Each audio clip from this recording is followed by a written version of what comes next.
Welcome to Conversations with Cornelius. I am your host, Cornelius. Today, you will be engaged, entertained, and educated. Stay tuned. You are about to be CC'd. It is Conversations with Cornelius. Well, good afternoon. Greetings, everyone. For those on the East Coast, it is afternoon. For those of us Central and Mountain and Pacific, it is still morning. Good morning. We are here with Dr. Alcindor from the Meharry Medical College, who comes to us from a variety of top-notch schools with John Hopkins. We're grateful for his virology. That's what I'm learning, all of these names. Doc, man, it's good to have you back. I know we had to quickly get this one in. The weather's doing what it's doing, but tell me, what about this health fair? Because we really want to talk about that this week. Yeah, so the health fair at Meharry, this is the Cancer Survivor Summit. It's at Meharry Medical College.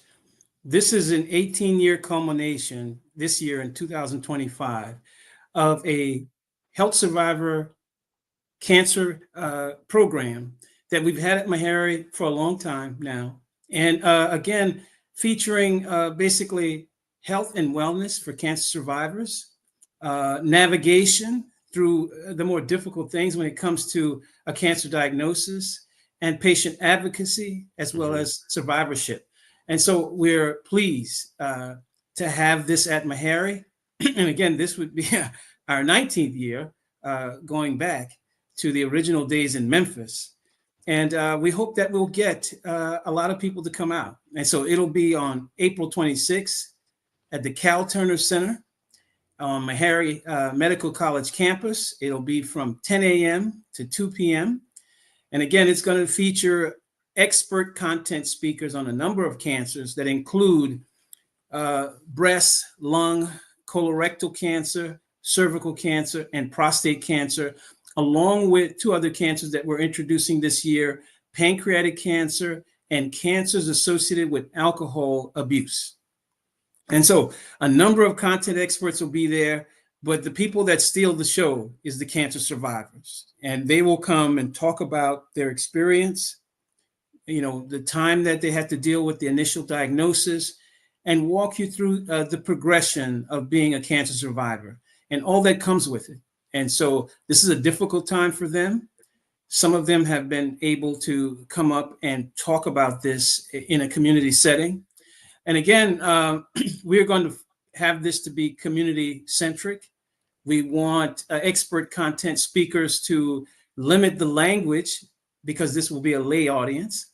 We want survivors to be there. We also want caregivers of survivors to be there, as well as community partners. Okay. And the idea, we have a capacity of about 300 to 350. Over that capacity, it's going to be tough for us to manage that. But we hope to have a full session. I want to say that the NFL alumni players will be at this event. And you will be able to come and have pictures taken, autographs with past NFL players, not current players, but past NFL players. And they always have a good time. And you can take pictures with them. And we hope that everybody will enjoy this. And so so many things to talk about. And we're promoting this. We'll have a flyer that's going to be out there to everybody relatively soon. And again, this is the Cancer Survivor Summit, Meharry Medical College, April 26th from 10 a.m. to 2 p.m. And so be there or be square. Listen, Doc, we're going to be there. We're going to get there, and we're going to do some things that weekend. Yeah. Thank you for the partnership. Share with us this colorectal cancer. I mean, you said the two new ones.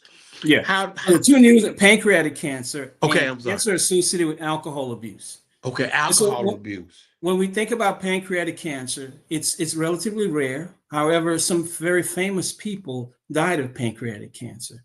And I think pancreatic cancer is one of those cancers where early diagnosis is still being worked out.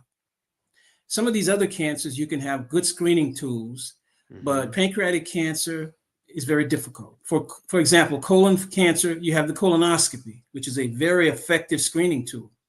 For breast cancer, you have the mammogram, another very, very important tool. And again, when you think about breast cancer and the effects of mammography over the years, you're talking about a 43% reduction in breast cancer from the 1980s to now. So again, those screening tools allows you to determine early detection and, of course, the extent of the cancer, where the cancer is going, and so forth. We look at other kinds of cancers like cervical cancer. The Pap test and the HPV diagnostic test is also two very good screening tools to tell you the level of cancer. And of course, precancerous lesions can be taken care of at that clinical visit. Same thing with colorectal. They see a preclinical lesion in your colon during a colonoscopy. They are going to take care of it right there at that clinical visit. And that is a life-saving clinical visit. You see what I'm saying? When we think about pancreatic cancer, it's very different in that regard. And so pancreatic cancer, there's no good screening methodologies that are in place for pancreatic cancer at this time. No early, what we refer to as biomarkers. Biomarkers could be proteins in the blood, urine, saliva, that would give you an idea of do you have the cancer in terms of how advances the cancer and so forth. We don't have that for pancreatic cancer. And again, there's a lot of people that are very smart that are working on this, but it's not well worked out at this time. So pancreatic cancer has been difficult. And of course, by the time you're diagnosed, oftentimes pancreatic cancer is fairly advanced and possibility of metastatic disease is always there. Now, when it comes to cancers associated with alcohol use, this is something that recently came out from the Surgeon General that spoke about how alcohol can predispose you to multiple cancers, including the stomach, the esophagus, and so forth, bladder cancer, and so many things. And so the idea is that alcohol use has been shown to produce metabolites. These are when alcohol is processed in your body by the liver, there are certain metabolites that are toxic to the body. And one of them is referred to as acetaldehyde. Okay. Acetaldehyde is a byproduct of alcohol metabolism that can be detrimental and DNA damaging, that can result in mutations, that can lead to a cell going through the process of transformation that can lead to a cancer. Okay. Alcohol has also been shown to increase levels of estrogen in a person. And the idea is that alcohol induction of estrogen levels could predispose women even to breast cancer. And so these are some of the kinds of things that alcohol abuse has been shown to do. And of course, people are still looking to all of the effects because alcohol in general can cause hardening of the arteries. Alcohol can contribute to inflammation, systemic inflammation. And of course, cancers tend to feed off of systemic inflammation. So let me back up. You know, you have given a lot of information, which I love it. I love that you're calm and you're giving all of these things that we are learning. When did we come into the knowledge of that alcohol can be attributed to cancer or cancerous cells or lesions? It's been a while, but it's come into to view most recently with the Surgeon General announcement of alcohol as a factor in predisposing individuals to multiple cancers. And we talk about alcohol, we're not talking about a person that has an occasional drink or two. We're talking about somebody that will have multiple, drinks that involve hard liquor more than likely. And of course, it's recommended that women only get 1 alcoholic drink per day and men only 2. And that's likely to be modified over time as well as we go on. So they're still looking into this. But again, to say that alcohol will cause this cancer and that cancer, that's another thing. Alcohol can predispose you to those cancers. You see, you think about people that have smoked for a long time, and you would say that it is definitely you're going to get lung cancer because you smoke. It's not always 100%. So it's never absolute, but it's a strong contributing factor. Do you see what I'm saying? Along with other things, because if you have cancer that runs in your family, then that can also be a genetic predisposition to develop cancer as well. So you have to look at all of the factors. And what they're saying is that alcohol, based on certain types of metabolism of that alcohol, resulting in toxic products, can predispose you to cancer. It's been shown to cause DNA damage, and it's damage of DNA that leads to mutations that can result in transformation of cells in the body that can result in a cancer over time. But there's no absolutes. Tell them again what's going to happen on the last Saturday of April, and then we'll get into some more conversation. The last Saturday of the last Saturday of April is a big event at Meharry Medical College. Cal Turner Center, Family Center, is a very nice facility. We're going to have you in the ballroom that can sit about 300 to 350 people. We will also have you in the auditorium where most of the activities in terms of speakers will take place. We'll have both content speakers on different types of cancer, as well as cancer survivors that will get up and talk about their experience with cancer. And of course, we're very excited about this. The president's office is sponsoring this event. And so we're looking forward to many people coming down and enjoying the facility. We also will have breakfast for people and a lunch, maybe some type of a brunch.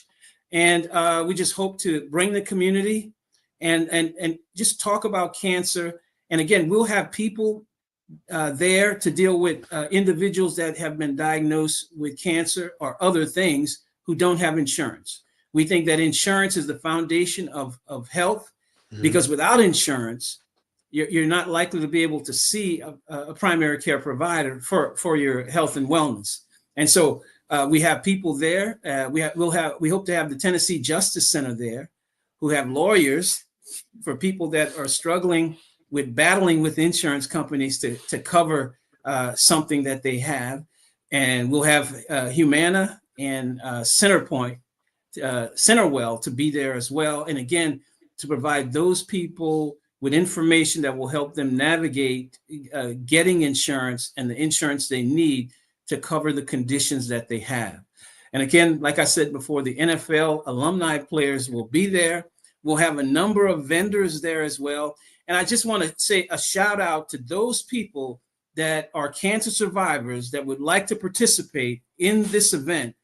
Please give me a call. And that number is 615-509-9802. So we're looking for cancer survivors, any type of cancer survivor. We're also looking for people that could possibly volunteer as well at the event. And again, if there's anybody that sees patients and deal with cancer and your primary care provider listening, we want you to be there as well in support of this great event. Thank you. Take us back. Alcohol abuse. It has been rampant in the community of Black and brown people for generations. Absolutely. For generations. Yes. So for those of us who have this generational abuse of alcohol, why is it important to get these cancer screenings? Yeah, so it's very important, because I want to say this about tobacco and alcohol. Many people do both of them at the same time. That is, they smoke and they drink alcohol. Now, if you're limited to 1 or 2 drinks and 1 or 2 cigarettes, that's a different story. But for people that are smoking 2 and 3 packs of cigarettes a day and drinking alcohol on a regular basis, sometimes daily, multiple drinks, those are the people that would be at the greatest risk. And it's very clear that cigarette smoke is also very toxic. The combination of alcohol and cigarettes together allow both of them to penetrate cell systems better. So it is worse for a person to not just smoke, but if they also drink alcohol at a level that's too high, it would put them at greater risk, because both of these behaviors will facilitate the other in terms of causing more detrimental harm to a person. So the idea is that we've known for a long time that tobacco use is problematic. And of course, it's the #1 leading cause of lung cancer. And so the idea is that if you smoke, or if you smoke a pipe or you smoke cigars, this is smoking. And if you do this for many years, the lungs never forget. And so starting at 55, you are recommended to do lung cancer screening for tobacco. And again, if you had a person in your family, a blood relative that had died of lung cancer, then you would be at a greater risk in terms of genetic predisposition. You are recommended to start screening for lung cancer at an earlier age. And the idea is that lung cancer screening comes down to doing what we call low-level CT scanning that allows them to scan images of the lungs while a person is laying down, and being able to look at the lung architecture to make sure there's no lung scarring, or for that matter, any what called spots on the lungs that might be indicative of cancer is looked at. And so this is something that is done routinely. Low-level CT scanning does include a small amount of radiation, but again, being able to know, then you will do better if you know. And so this is important. When it comes to alcohol use, it's something that people just tend to play off. But the idea of alcohol use, if you are at the level of abuse with alcohol, that's very different. You see what I'm saying? Because think about this. People that drink a lot of alcohol more than likely don't sleep as much as they should. They don't eat proper meals as much as they should. They probably don't exercise as much as they should. And so what I'm saying is that excessive use of alcohol can play into lifestyle changes that may be detrimental to health altogether, just because when you're under the influence of alcohol, you're not really able to be very active and precise in things that you do. So say for instance, Hmm? great grandmother, she was an alcoholic, or great grandfather, Hmm. grandmother wasn't, mom possibly is, I'm fourth generation, fourth, fifth generation. Yeah. Is it really imperative for me to go get these screenings? Yeah. So the idea is that for individuals with individual choices, that's one thing. For alcohol, alcohol is basically it's an outside of the body use of a substance. You see what I'm saying?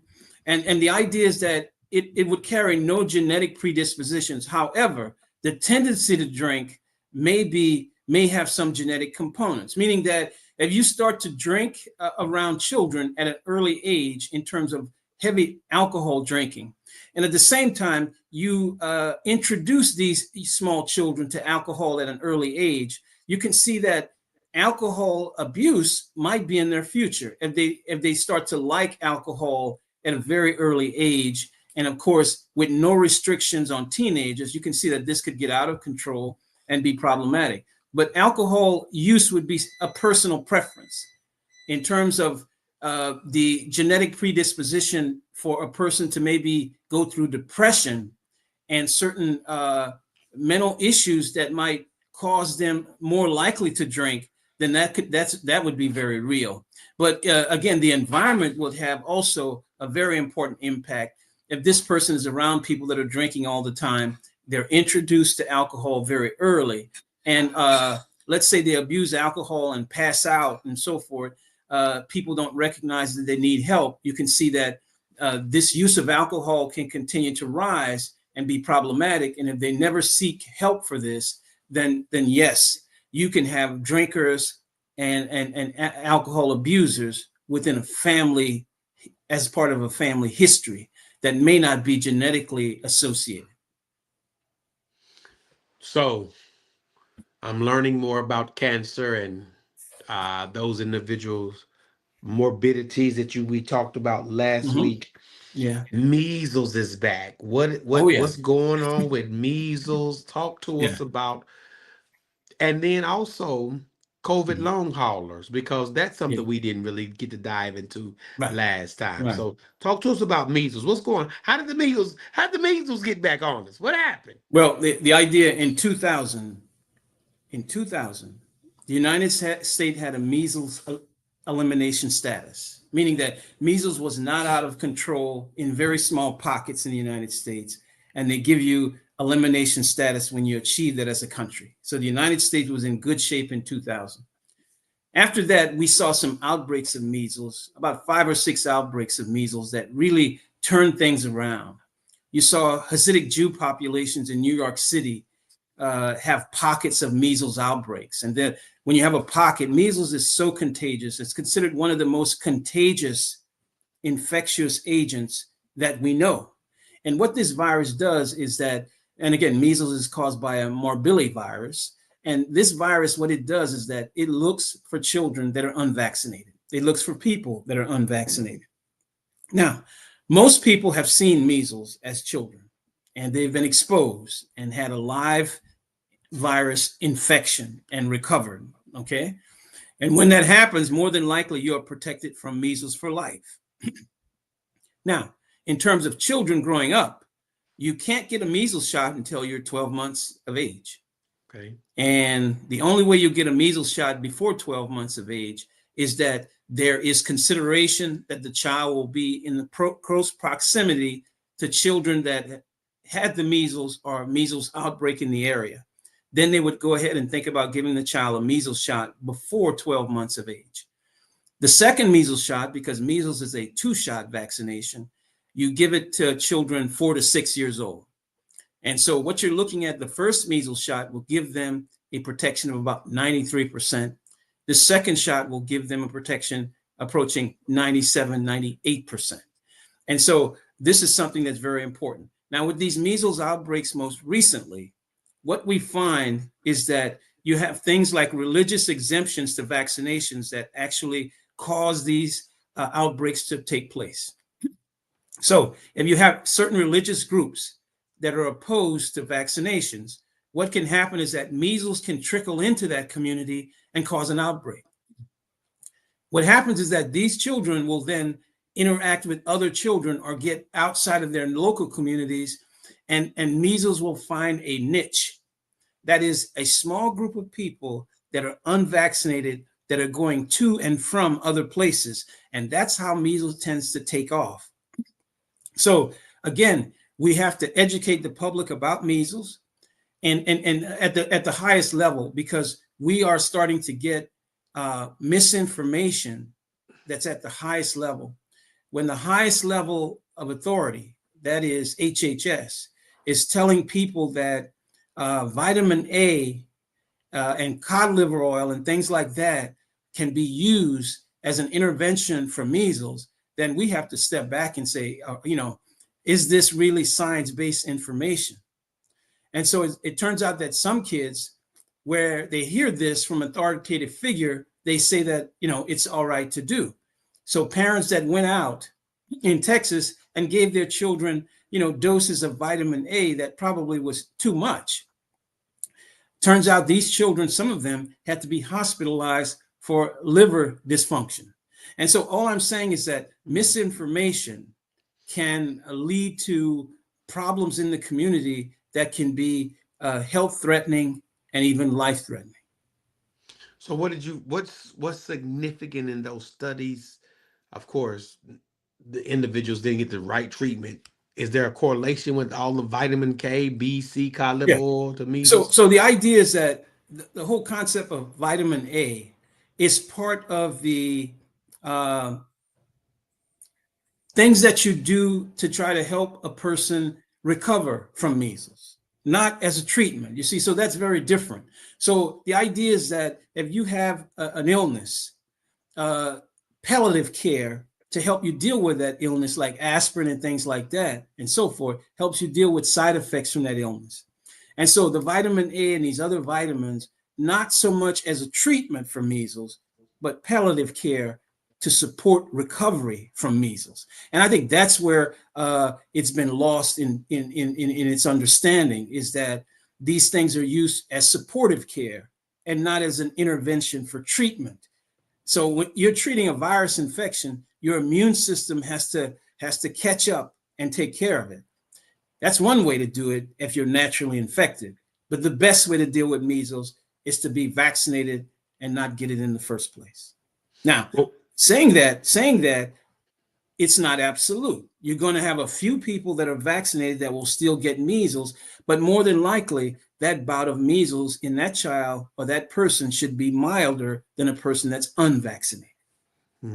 Well, we have a question. It says, how do Yes, medical please. professionals handle large-scale outbreaks in hospitals and communities? Let me just tell you, the CDC, and that's what their job is, to deal with large-scale outbreaks. Okay. As soon as you have an outbreak that is getting outside of the control of the public health departments, the CDC is given a call. And they are brought in because what they want to do is containment. They want to be able to do contact tracing. Contact tracing is that you basically find a child with measles and you want to find out every person that that child or that person has come in contact with and get them vaccinated or quarantine them. So the CDC does this job. They've done this. They've done a great job over the years in terms of disease containment.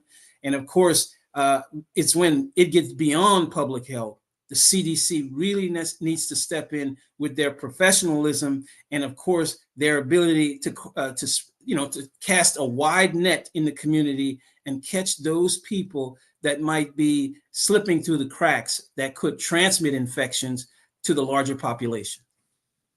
Here's another question, Doc. What is the Please. latest research on preventing and treating these illnesses? Could you identify what illness you're talking about? Well, They could let's identify. start. Could you identify, and then let's deal with measles and then COVID. Okay.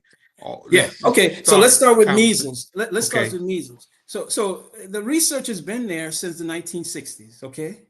So the first vaccine for measles was 1963. Okay. Now we move ahead, a better vaccine in 1968. The 1968 measles formulation for that vaccine is used as we speak this morning. That's how good it's been. Its track record, you can see how long it's been. And the idea of being effective, you can see approaching 100% effectiveness. And again, there are side effects. And I should say vaccines do not carry an absolute when it comes to side effects, meaning that all vaccines are not meant to be 100% effective and leave you with no side effects. Okay. Vaccines are designed to do two very important things. And that is not so much prevent disease, but prevent a person from being hospitalized and dying of an infection. You see what I'm saying? And those things are very important. And just sliding into COVID now, the COVID vaccine did just that. The COVID vaccine took a shorter time than just about every vaccine we've ever known. You see what I'm saying? Less than 12 months. Again, a public-private partnership between the federal government and vaccine companies to build this viral vaccine. You're talking about April Fool's Day 2020. 5,000 people were dying every day in the United States. Imagine in 10 days, you had 50,000 people in the United States dying of COVID. We simply could not sustain that level of mortality. We hadn't seen that. We'd have to go back to 1918, 1919 to the Spanish flu to see that many deaths on a daily basis in the United States. And so building this vaccine was very important. As soon as the COVID vaccine got out into the public in large numbers, we saw a tremendous amount of protection, especially in elderly communities, because remember, COVID is a killer of people 50 years and older. When we think about the people that COVID killed, we have to go back and just see what the numbers are.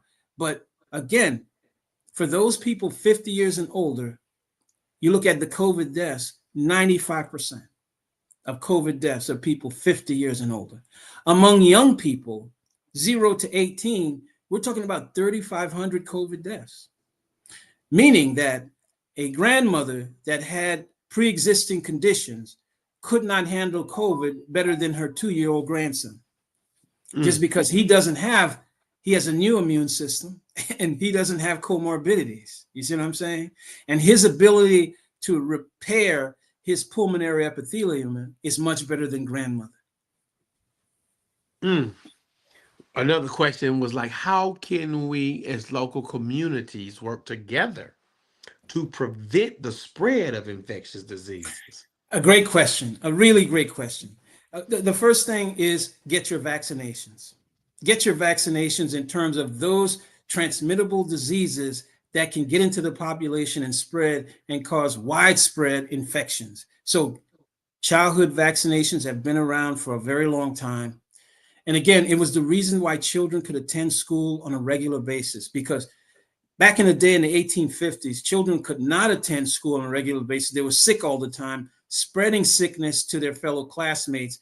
And we're talking about absenteeism like you wouldn't see.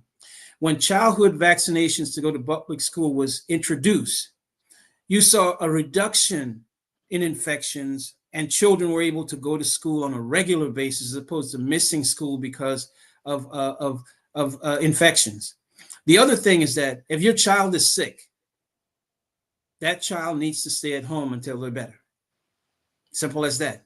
So anybody that is ill with something that is easily transmissible should wait it out in terms of when they're recuperating or recovering from that before they go back into the public. So I say, adults, stay home and do the job at the laptop.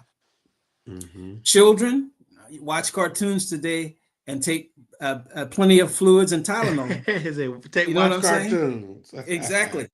And so again, be a proponent of vaccinations as opposed to a person out there putting out misinformation about vaccinations. I want to say again, vaccines have been one of the most important public health interventions we have ever known in our lifetime. We live 30 years longer than we did 100 years ago, in part to vaccines. I want you to think about all the children that were lost to polio. And polio killed children, not only paralyzed them. I want you to talk to your grandmother about how many children that died of mumps and measles back in the day before the vaccine, or in the early days of the vaccine. How come we don't see children dying of mumps and measles very much anymore? It's because that MMR vaccine, that is measles, mumps, and rubella in one shot, is one of the most effective and safe vaccinations you can get for 3 different infectious agents at the same time. And your children, and if you went to public school, you benefited from that MMR vaccine back in the day that's protecting you from measles right now. Quick question, and yes or no. At the event, will there be any vaccinations given? We have arranged with Walgreens to carry out a vaccine clinic at the event. Okay. And so people that need the new COVID shot or a new COVID booster, because right now, if you're 65 and older, you're due for a COVID boost. Okay. We're going to have the new flu shot there. We will have shingles. Shingles is a 2-shot vaccination. We expect you to get your second shot if you need it at the event. Okay. We will have RSV, or respiratory syncytial virus vaccine. Again, this is a vaccine that is going to be very effective to prevent disease in the very young and the very old. RSV can cause respiratory tract infections that can be life-threatening in the very young and life-threatening in the very old. So the idea is that we will also have the pneumococcal vaccine, and many of you will be eligible for that pneumococcal vaccine. And again, this is the pneumonia vaccine that's very important for older folks. And of course, we will have Tdap. And many people that haven't had a tetanus shot in 10 years, they can get it there. Now, I want to say one caveat is that you have to have some type of insurance to get these vaccinations. Turns out that they will more likely be able to provide you with a free COVID and flu shot, but these other specialty vaccines, you will have to have some type of insurance to get those specialty vaccines. Age and eligibility criteria will allow you to get these vaccines, okay? I mean, most of these vaccines are for people that are older, because whether we like it or not, people that have cancer are somewhat usually 50 years and older by and large. So you're higher. Yeah, go ahead. Sorry. Yeah, tell us again, because I want to keep looping that in. Yeah. What is the event? Where is the event? When is the event?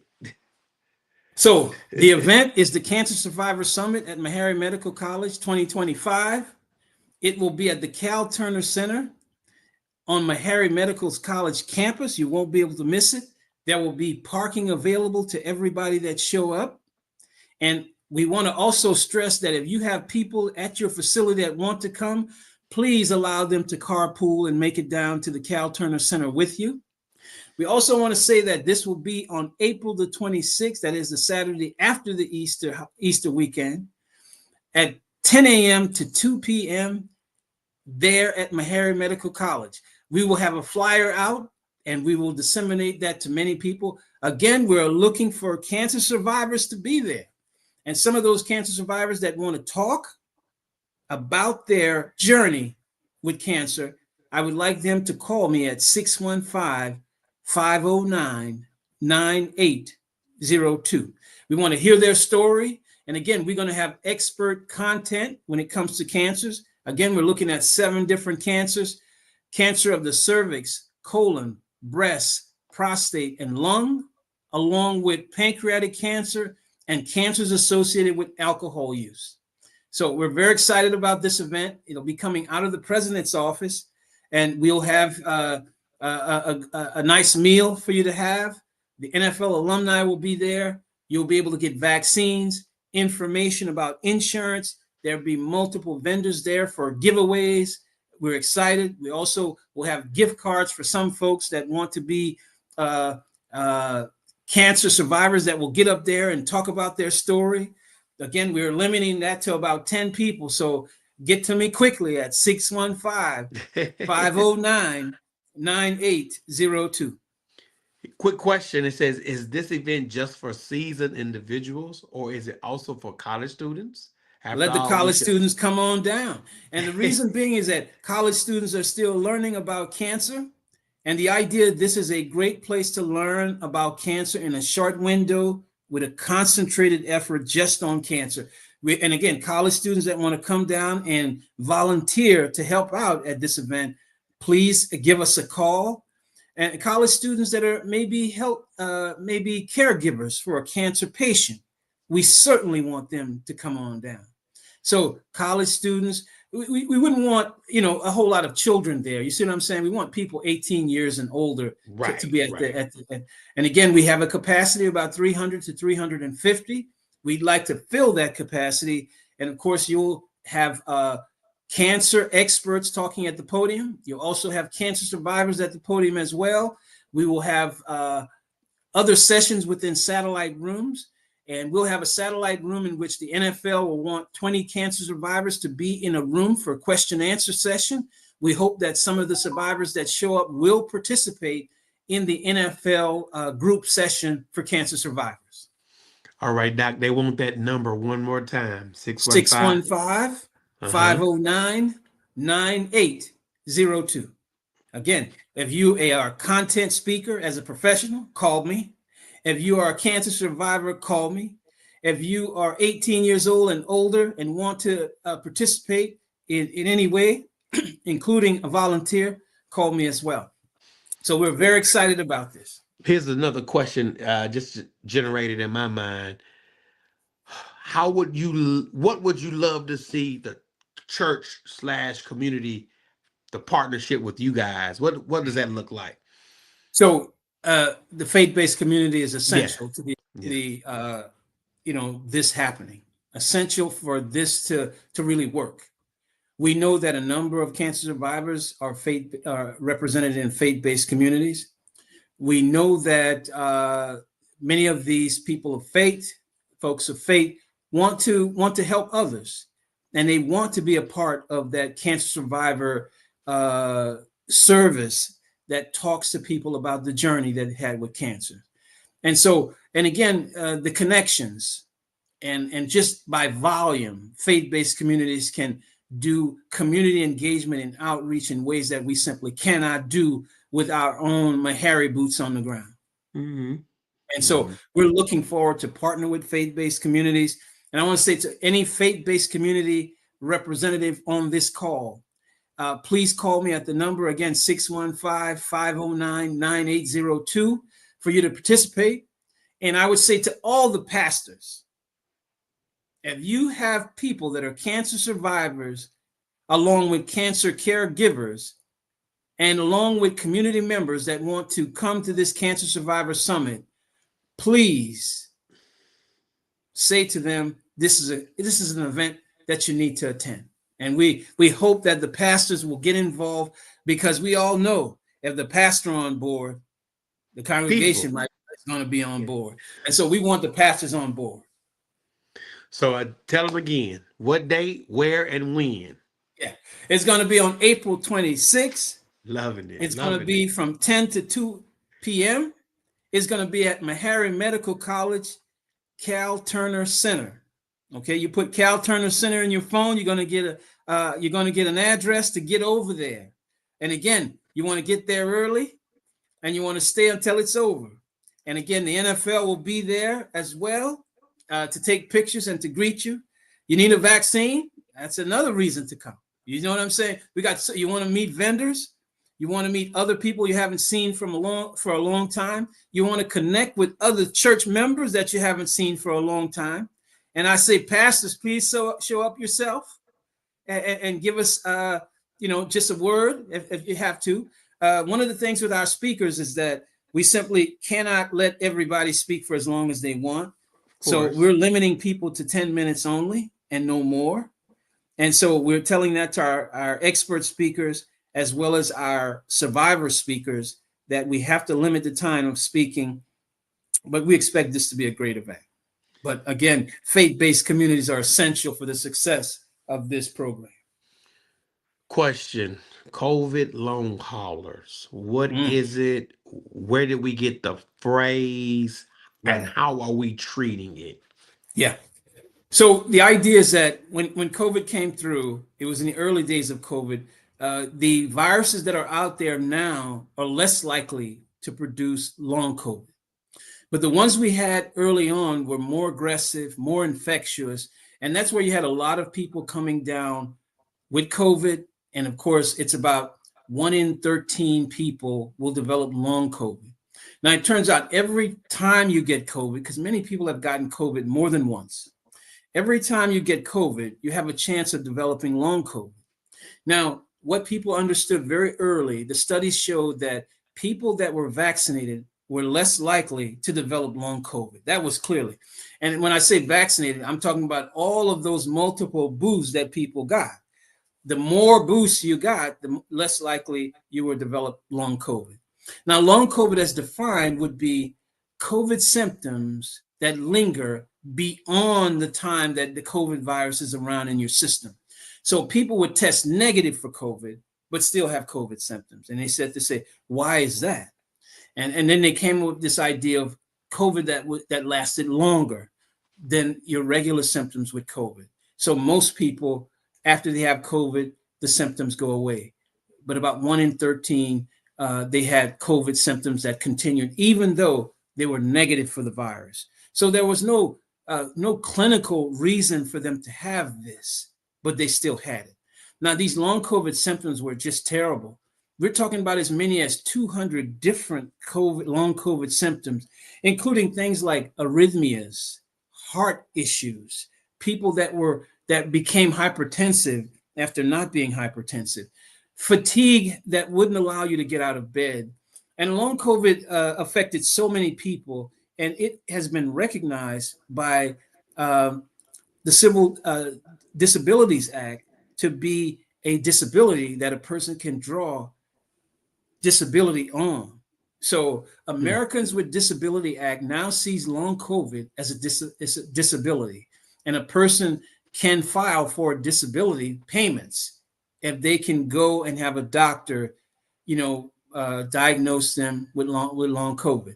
Now, in terms of treatment, we're still scratching our heads in terms of developing a single shot or a single pill for long COVID. So what has been happening is that people are getting their individual symptoms of long COVID treated. So imagine having long COVID and then developing a cardiac condition, and you're in your 30s. Imagine long COVID, and now you have some type of a heart issue that's not going away. Memory lapses where you can't even, a waitress can't even remember what people are telling her when she's writing down their order to bring them in the restaurant. So the idea is long COVID have put a number of people on their back, so to speak, and they simply are unable to hold down a job because of long COVID. And so there are studies by the NIH that is looking at long COVID in part of what was called the RECOVER trial. The RECOVER trial by NIH is looking at long COVID in a number of different individuals, even their children. So children, very young children, as young as 2 years old, have been shown to develop long COVID.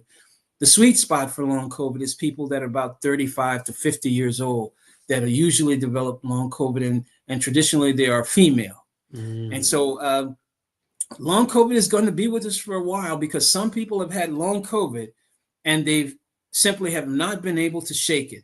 Now, there are a number of interesting reasons why a person develops long COVID. So scientific reasons suggest that they've seen that the majority of long COVID patients are people that actually were hospitalized for their COVID. Okay. So people that go to the hospital for their COVID, not all people do, they usually develop long COVID.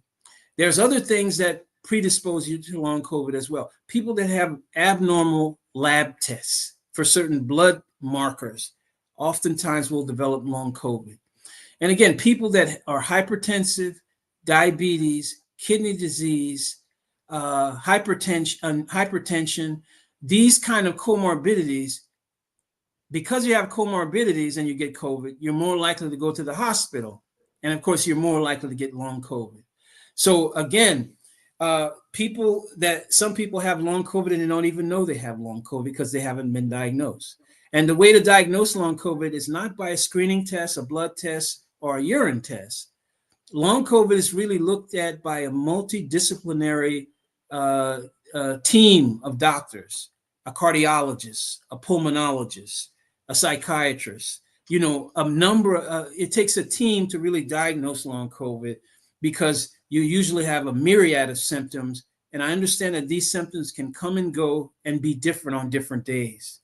And again, it's been clocked to be more than 200 different symptoms associated with long COVID. And each individual will have their series of ill effects due to long COVID. And again, no treatment. But again, if you've been vaccinated, you're less likely to develop long COVID.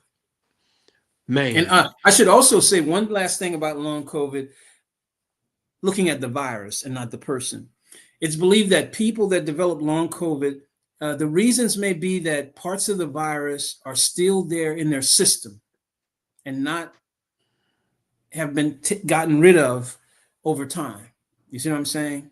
It may be that bacteria in the stomach also may be a part of developing long COVID as well. Some people that had COVID, they have an immune response that never turns off, and it continues to be on, and it will trigger certain responses in the body that is reflected as long COVID symptoms. So a few reasons why people think the nature of the virus and the immune response of a person and this virus being in different parts of the body that contribute to long COVID. And so I just wanted to put that in there. Doc, you've covered a whole lot of information. We cannot wait till April 26th or 7th. What's the day? April 26th. April 10 26th to 2 p.m. Meharry Cal Medical Turner College. Center. Yes. Yeah, Cal Turner Center. You can't miss it. It's one of the biggest buildings on campus. It is Right. a great facility. And again, we will be happy to have you there. Meet you with open arms. Man, we are so excited. We have Minister Adrian Hambrick who's watching with us. Thank you, Adrian Hambrick, and everybody who has watched. We need you to like and share this video. We will be running clips and reels throughout the rest of this month to get people to Meharry that day on the 26th. Excellent. We need everybody's hands on deck, the faith-based community. We are here. We are supportive. This is a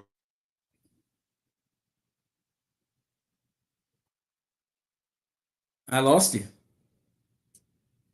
Oh, I got you back. There it is. Somebody was calling me. We play a significant role in okay. Yeah, they keep calling. We play a significant role, and I'm grateful for the role that we do play. Pastor Hill, I saw Reverend Darrell Ballard on the call. We want St. Luke to come out in every way to participate in this event. And I'm putting it out to all pastors out there, all reverends out there to talk about this at the Sunday worship. that Meharry Medical College is having a Cancer Survivor Summit on April 26th from 10 to 2 p.m. Be there or be square. Be there, be square. Be there, be square. You're right. Well, look, Doc, I appreciate your time. You know, both of us are doing what we're doing. Hopefully, we can get some lunch next week, a yeah. coming day.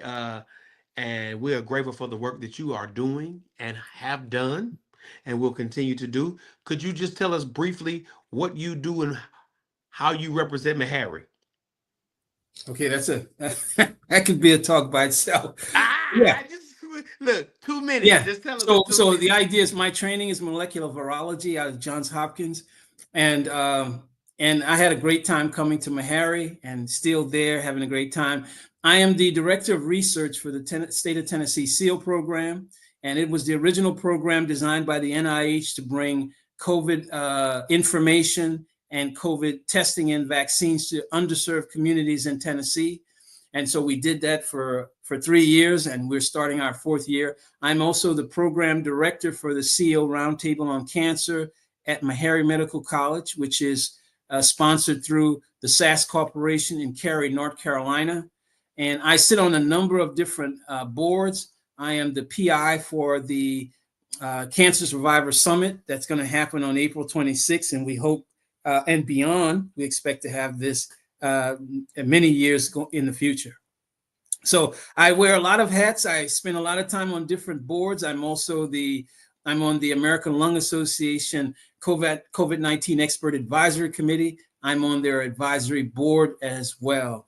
And so do a lot of things. I also sit on FDA mock committees for drugs, and I do a lot when it comes to clinical trials as well. I'm a community liaison for the Together for Change trial at Meharry that wants to do something that I think is transformational, and that is to get data, that is DNA data, from 500,000 people of African ancestry via a blood sample to improve genetic analysis that will include and be inclusive of African Americans. When AI algorithms are done, African Americans will be included in a larger number to make them representative, so that drugs that are developed will be developed for all of us and not just a certain group. And so that's what I'm hoping for. We do a lot of things. We continue to do that. We interact with the faith-based community on a regular basis.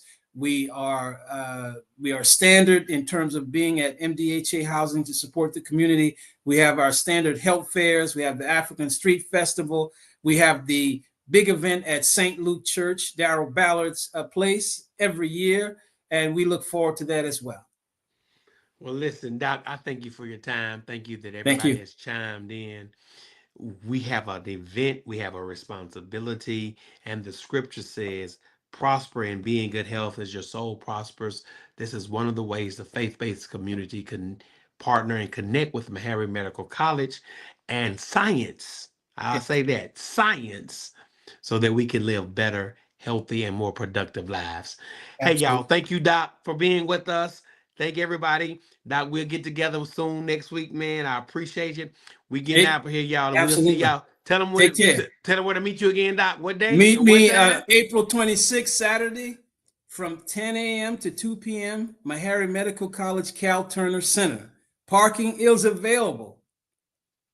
It's available. You have all kinds of other events there as well. We have gift cards for people that want to get up there and talk about their cancer surviving experience. I see Miss Cheryl just jumped. Well, she's been on. Where did she go? There you look. She said, thank you. Well, you in there. You in there. All right, y'all. We getting off here. Thank you, Doc. Have a blessed day.